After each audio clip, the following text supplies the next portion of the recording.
Yep. Yep. All right. So I'm Steal just the doing show. I'm just doing an intro to metabolism, just like a brief overview, like none of the pathways or anything. So what is metabolism?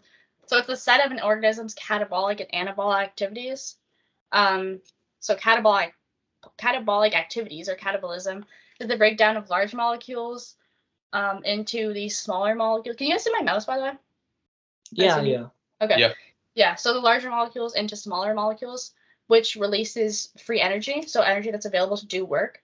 And then anabolism is just the opposite way. So the building of large molecules from the small molecules, which uses free energy. So as animals, we get our building materials and metabolic energy from food once it's digested and absorbed. And most of our energy comes from the breakdown of the metabolic fuels, amino acids, monosaccharides, and fatty acids. So I'm just going to go into what those are. So these are all biomolecules. We actually have 4 major types of them: amino acids, carbohydrates, nucleotides, and lipids. But nucleotide breakdown doesn't produce a significant amount of metabolic free energy, so I'll just go into the other 3. And so these can be broken down by processes that will make free energy available for a cell's activities.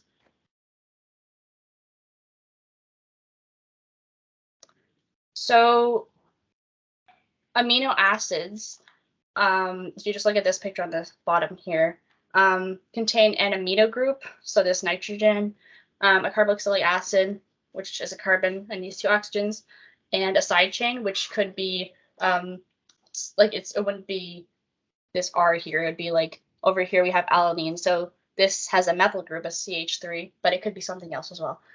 And then multiple amino acids will link with peptide bonds to form a polypeptide chain, as you can see over here. And this is the primary structure of a protein. So it will then be folded in different ways, which will form a protein here.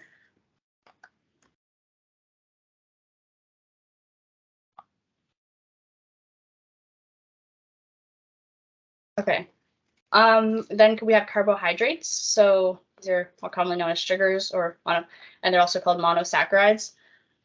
So these are a mainly carbon, hydrogen, and oxygen structure. And down here you have glucose in its Fisher projection, or its like ladder-like form, and then it can also be in the form of a ring. And it's an important 6-carbon monosaccharide, so we'll talk more about that later. But I just want to talk about polymers and monomers.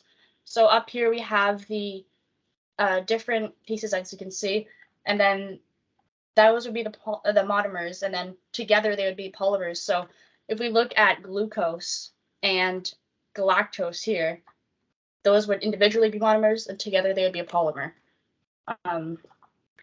So yeah, we're going to talk more about that after. Oh yeah, sorry. So then the polymer would be called a polysaccharide, because there's many of them. And then lipids. So these are commonly known as fats, and they have a variety of structures, and they mostly consist of C and H atoms, so carbon and hydrogen.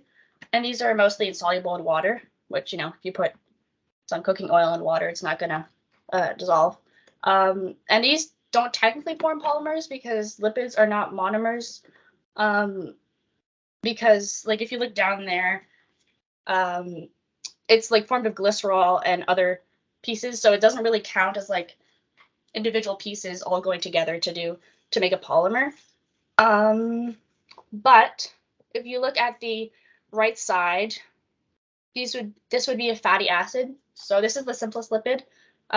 It's a long chain carboxylic acid, so the COO, like you saw earlier. And then the triglycerol is formed of glycerol and then groups of 3 fatty acids. So these could be different ones. So those are the ones we're going to talk about later. So as I was saying before, when I was talking about metabolism in general, animals would get their building materials and metabolic energy from food once it's digested and absorbed. So if we look at the digestion, it's breaking down polymers into the monomers, so the larger molecules into the subunits, like we see here, but the other way around. And this digestion is done extracellularly, so outside of the cell, in the mouth, stomach, and small intestine, and it's sped up or catalyzed by certain enzymes. once you have these products of digestion, they'll be absorbed by cells lining the small intestine, and some lipids will be packaged with certain proteins to form lipoproteins, and then these are going to enter the bloodstream and be delivered to tissues. And then amino acids and monosaccharides will go directly to the liver. And the liver actually receives most of a meal's nutrients. So from there, it will either catabolize them, so break them down, store them, or release them back into the bloodstream.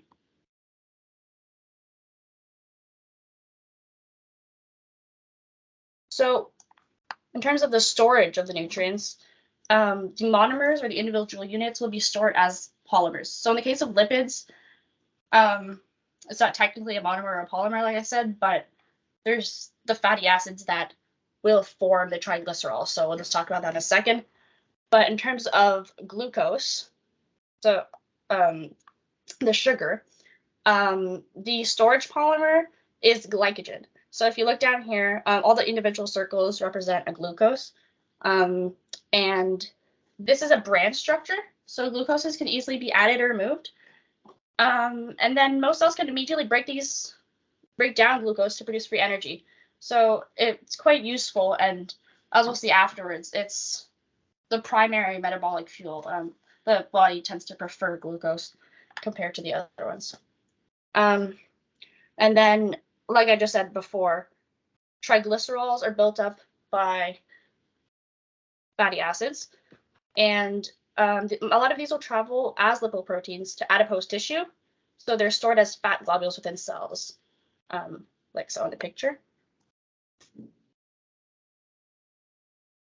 And then proteins can be built from amino acids, but these actually can't be used as storage molecules. So excess amino acids can be converted to carbohydrates and stored as glycogen, or converted to fat.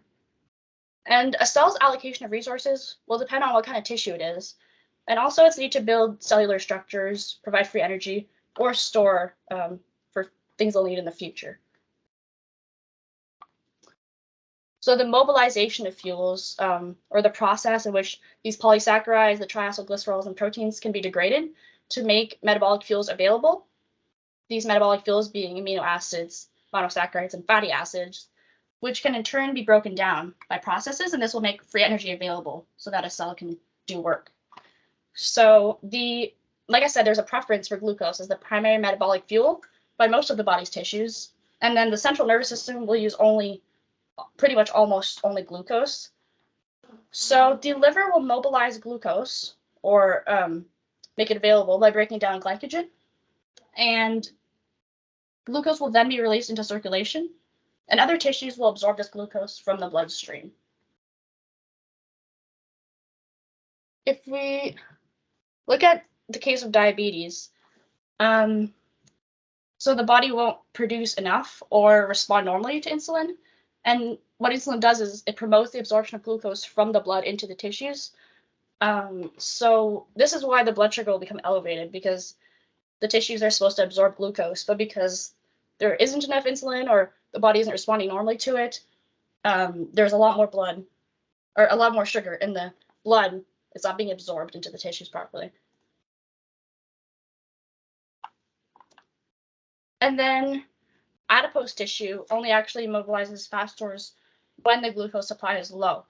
So if you have enough carbs and amino acids in your diet to meet your body's energy needs, the fat stores won't be mobilized. So this is why people will go on a keto diet, because the thinking is carbs and proteins are restricted. So that can actually be mobilized for fuel, because otherwise, if there's carbs and proteins, it can't be mobilized. And then it comes to amino acids.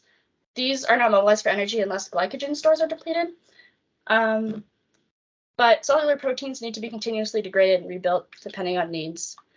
So with all of this, there's different metabolic pathways, which are a series of reactions that can break down and build biological molecules, but I'll go into that in my next presentation. And that was all from my biochem textbook.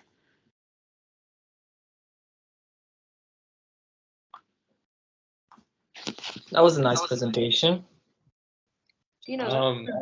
Emily, that was great. I love the format, and it was a good pace, and there was a lot of information, and it was a great review for anyone who's ever covered the material, and it was a great crash course for anyone who hasn't.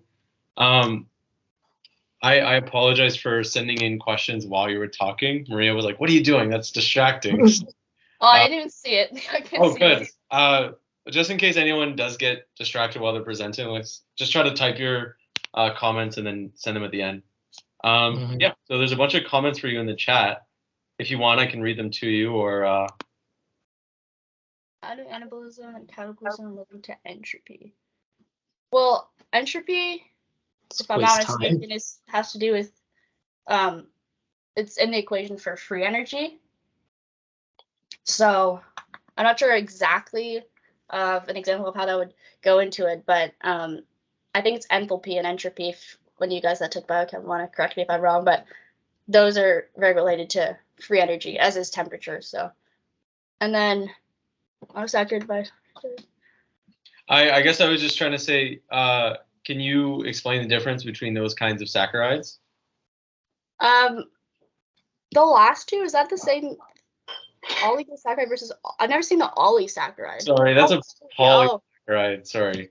Well, monosaccharide is one, and then disaccharide would be two. And I think it was that oligosaccharides are multiple, but polysaccharides are a lot more complex, if I remember. Poly is like a lot, more than 250, and then oligos anything from like 3 to 250. Oh, okay. Which is like pretty crazy to think about. Like every time you're talking about starch, it's like a big molecule. Yeah, it's huge. Where does insulin carry glucose? I didn't really read much about insulin. It just kind of mentioned it, so I'd have to look that up. But I know it just said that it like promotes the absorption of glucose. So I don't know if it like sends a signal or something, but I don't know if anyone knows that. I see. I don't know what it does. I just like hear it a lot in diabetes and diabetic patients that insulin needs to has to be kept in check. I just don't know why. I don't think like insulin like literally carries sugar. It more so regulates how the body like processes and stores sugar. Maria would know a lot, probably. No? Yeah, I do. Yeah. I don't want to talk. Yeah, she doesn't want to talk. Anyways. You mentioned preference of glucose as fuel. Sorry, that should say or other forms of fuel fats. What do I have to do?